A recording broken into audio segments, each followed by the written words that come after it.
Peki arkadaşlar başlıyoruz. So why should an answer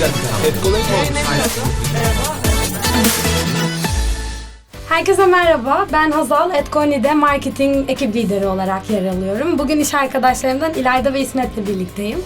Merhabalar, ben de İlayda Bayarı, Publishing ekibinde Business Development Manager olarak çalışıyorum. Daha önce Göksu'yla olan videomuzu izlediyseniz departmanımızdan bahsetmiştik. Benim adım da İsmet. Ben de EMEA ve Latin Amerika bölgelerinden sorumlu programatik ve growth, büyüme direktörü olarak görev yapıyorum. Evet, bugün özellikle iş hayatına yeni başlayacak olanlar ve belki de daha geleneksel şirketlerde çalışıp biraz değişikliğe ihtiyacı olanlar için ilgi çekici bir konuyla karşınızdayız. İş ile dünyayı gezmek. Ya da daha kibar söylemek gerekirse iş ile seyahat etmek, iş seyahati yapıp toplantılara katılmak diye de söyleyebiliriz. En sevdiğimiz konu gerçekten. Evet, şimdiye kadar ne kadar sık seyahat ediyorsunuz? Ondan başlayalım isterseniz. Seyahat ediyoruz. Yani tabii ki İsmet'in çok ayrı. Ya aslında sıklık değişiyor. O birazcık iş yoğunluğuyla alakalı. Özellikle biz yani müşteri odaklı bir firmayız. Hani o yüzden müşterilerden ne kadar seyahat etmemizi gerektirecek iş geliyorsa ona göre çıkıyoruz. Ama şey diyebilirim ya, her yarı yıl başı ve sonunda sıklık artıyor ama yarı yıl ortalarına doğru daha sık seyahat edebiliyoruz diyebilirim. Yani üçümüz de farklı ekiplerde olduğumuz için aslında ekip dinamiklerine göre farklı nedenlerle geziyoruz. Evet. Belki hani sen ondan bahsedebilirsin. Evet, aynen. Yani bizim de tabii ki departmanlar çok müşteri odaklı çalışıyor ama biz daha çok iş geliştirme, yani yeni iş bulma, yeni stratejiler geliştirme üstüne çalıştığımız için biraz daha etkinlik odaklı ilerliyoruz. Bu da hemen hemen ayda bir seyahate denk geliyor diyebiliriz. Hani şu zamana kadar ayda bir kere seyahat ettik gerçekten ekipçe. Bununla birlikte hani tüm etkinlikleri takip edip etkinliklerin yanı sıra da yine İsmetlerin ekibinde olduğu gibi müşterilerimizin hani talepleri ve istekleri doğrultusunda çeşitli zamanlarda müşteri ziyaretleri de yapıyoruz ayrıca. Bizim biraz daha sık oluyor. Aynen öyle. Evet, yani sizin müşteri toplantınız, sizin yine biraz daha etkinlik, marketing ekibi için ikisinin karışımı gibi diyebilirim. Yani hem kendi eventlerimizi organize etmek için gidiyoruz, hem de aynı zamanda hani müşteri toplantısı oluyor ya da başka bir event oluyor, orada neler oluyor görmek, belki şirketi biraz orada göstermek için gidiyoruz. Ama evet, biz de farklı şirketlerin marketing ekiplerine göre bizim şirketimizin ekibi de daha fazla seyahat geziyor diyebiliriz. Evet, buradan Volkan'a teşekkürlerimizi iletebiliriz.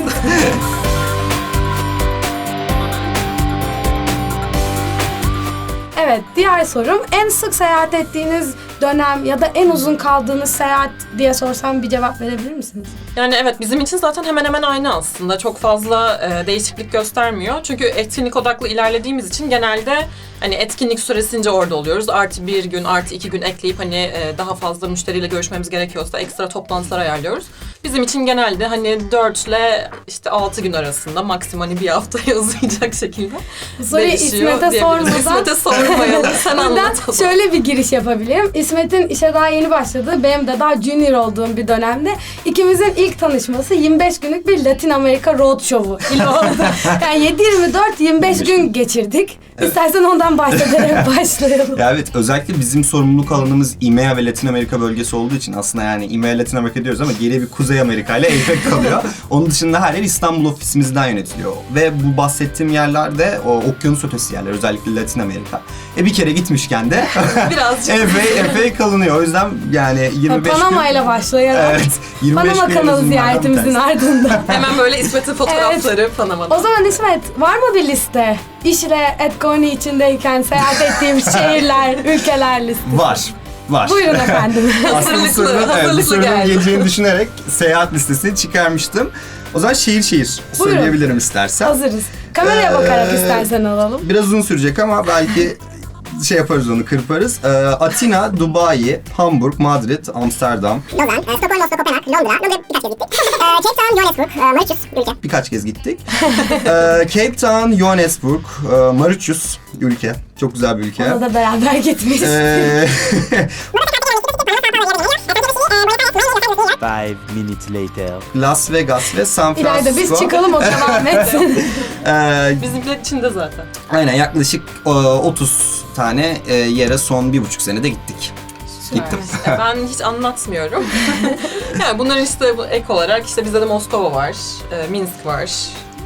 Evet. Yani Onun şehir dışında olarak saymadığım ekstra. belki hani İtalyalar, Fransalar falan. Aynen, hani oluyor. evet, Almanya seyahatlerimiz oluyor. Günübirlikleri çok saymıyoruz. Evet, tam ona gelecektim. En uzunu duyduk, kısa ya. Evet, Benim kısa bir yol. Londra rekorum var bence. Sabah uçağıyla gidip akşam Akşam uçağıyla döndüm. döndüğüm toplantı için. Ya şimdi seyahat etmek her zaman uzaktan çok güzel gözüküyor. İşte özellikle yeni gelen arkadaşları da en çok motive eden şeylerden bir tanesi o. Seyahat güzel ama bazı seyahatte o kadar güzel olmuyor. Neden? Günübirlik gidiyorsun. Mesela ben de çok kez Stockholm'a, Kopenhag'a günübirlik gitmek zorunda kaldım. Yani 8 saat için, 4 saat için şehre gidiyorsun. Toplantı yapıp geri dönüyorsun. Yani 4 saatlik şeylerimiz de var, seyahatlerimiz de var. Evet, biz bir kere Volkan ve Mehmet Ayan, bir şirketimizin GM'i, biri SVP. Yani ikisiyle beraber Dublin'e gittik bir toplantı için. Sabah gittik, toplantı yaptık. Toplantıdan çıkıp direkt havaalanına gittik. Hani Zaten uçuş Dublin'i 4 gördün saat. mü diye sorunca, yani Dublin'de bulundum ama 24 saat bile bulmadım. Ben saymıyorum artık onu, yani görmek denemez. Çok onu. oluyor, çok oluyor. Ama çok büyük bir şans yani işle beraber böyle seyahat edebilmek. Kesinlikle. Herhalde arada sırada da bir yarım gün şehri görecek boşluğunuz kalıyordur. Tabii aynen. En azından böyle sabahları kalkıp güzel tatlı bir kafede kahve içme bile olsa Çok insana oluyor. keyif veriyor yani. O kadar da oluyor.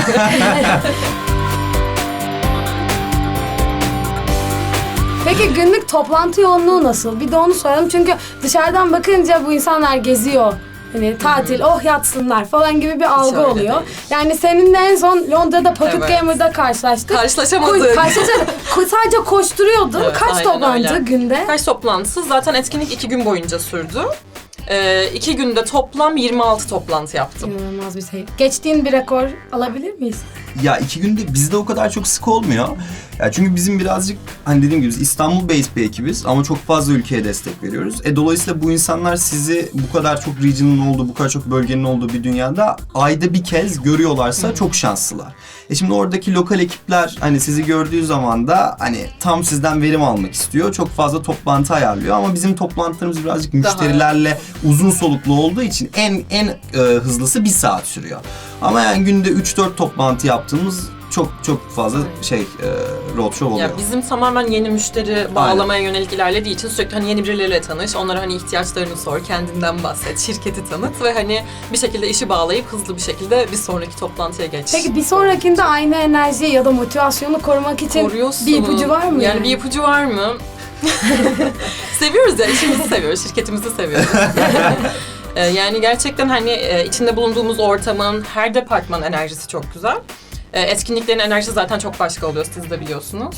Onun dışında yeni birileriyle tanışmak, yani biz özellikle hani biraz daha bizim içinde bulunduğumuz departman mobil uygulamalara, mobil oyunlara yönelik bir departman. Bu yüzden zaten sürekli sektöre yeni girmiş biriyle tanıştığın için o enerjiyi de hani heyecanı falan bir şekilde koruyorsun. Sen zaten yakından bildiğin için. Peki benzer bir soru sana soracağım. Yani 4 toplantı yaptığın bir günde günlük iş akışını takip zor olmuyor mu? Yani sonuçta burada da işleyen bir iş var, günlük bir akış var, belki bir ekip takibi. Evet, orada ekip olmak çok önemli. Çünkü yani dediğim gibi 4 toplantı hepsinin birer saat sürdüğünü düşünürseniz 4 saat zaten bir şey sunuyorsunuz.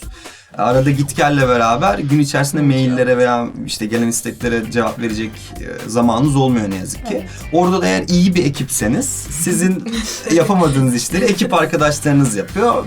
Yani bunu yönetmenin en kolay yolu odur diyebilirim, ekip olmak ve başkasından destek almak. Peki sırada bir destinasyon var mı iş için gidilecek olan yakın tarihte? 2 gün sonra Gidiyorum. Cape Town. Güzel. İnanılmaz yani. Sizin var mı? Bizim Cape Town kadar de olmasa ekip da. olarak aynen yani bir Barcelona planımız var. Onun dışında bir Almanya'ya gitme durumumuz var. Fransa'ya gitme durumumuz var ve ama en böyle kesin olan beraber gideceğimiz GDC. O da San Francisco'da yine bir gaming event.